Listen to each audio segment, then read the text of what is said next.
விஜய் தலைவரை அழைத்து பார், அப்புறம் என்ன நடக்கிறது பார். இப்ப என்னடா நடந்துச்சு? கூப்பிட்டு வச்சு குத்துனானுங்களே, என்ன நடந்துச்சு இப்ப? அதுவும் சும்மா இல்ல, குனிய வச்சு முதலே குத்தி இருக்கிறான். லிட்டரலா நான் சொல்றேன், பிசிக்கலா சொல்ல. அவ்வளவுதான் உங்களது அரசியல் அப்படின்றது வந்துட்டு மக்களிடையே தான் பலம் இருக்குது. நீங்க ஸ்ட்ராட்டஜியில போயிட்டு தேட போனீங்க, இதான் பேசிக்கலி ஃபால்ட்டு. ரெண்டாவது விஷயம், உங்களுக்கு மேல இஷ்டத்துக்கும் திமிர்த்தனத்தை திணிச்சிட்டாங்க. திமிரா பேசுறது. நானும் நடுவன் நினைச்சேன், இப்பதான் தெரியுது. பாத்திரலாம், என்னத்தை பாத்துருவ நீ?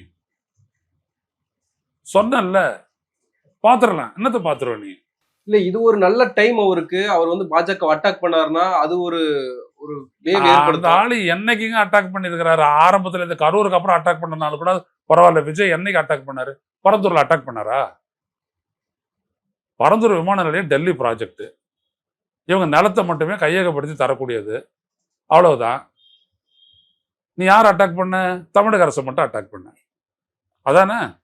டங்ஸ்டன் யாருடைய ப்ராஜெக்ட்? டெல்லி ப்ராஜெக்ட். பேசுனியா? உன் கட்சிக்காரன் போய் அங்க நின்னா, நீ பேசுனியா? பேசல. பெரியாரை பத்தி சீமான் அந்த அளவுக்கு பேசலாம், நீ பேசுனியா? தலைவரையே விற்கக்கூடியவர், நாளைக்கு கட்சியே விற்க மாட்டார் அவரு.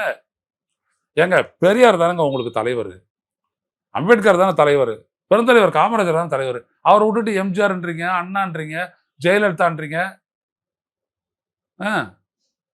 என்னது இது? உங்களுக்கு மேல ஏதாவது மரியாதை ஏற்படும் அரசியல் ரீதியா?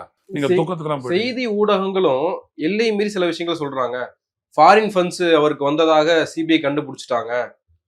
சிபிஐ என்ன நடந்ததுன்னு சில விஷயங்கள் கசிய விடுறது, அல்லது யூகத்தின் அடிப்படையில் எழுதுறது, இதெல்லாம் ஊடகங்களும் பண்றாங்கன்ற பிரச்சனையை. அப்ப நீ தெளிவுபடுத்தணும்ல, இந்த மாதிரி நாங்கள் எங்கேருந்து ஃபண்டு வந்தது இப்படிலாம் சொல்கிறாங்க, எங்களை எல்லாம் இது பண்ணிட்டு இட்டு கட்டி பேசுகிறாங்க, இதுதான் காரணம், எங்களுடைய துட்டு இதுக்காக இவ்வளோ செலவு பண்ணுது, நான் 20-60 லட்சம் இந்த மாதிரி 8 கோடி ரூபாய் இந்த இவங்களுக்கெல்லாம் எடுத்து கொடுத்தேன், அது இவர் கொடுத்தது, இப்படி சொல்லுங்களேன் பார்ப்போம், சொல்லுங்களேன்.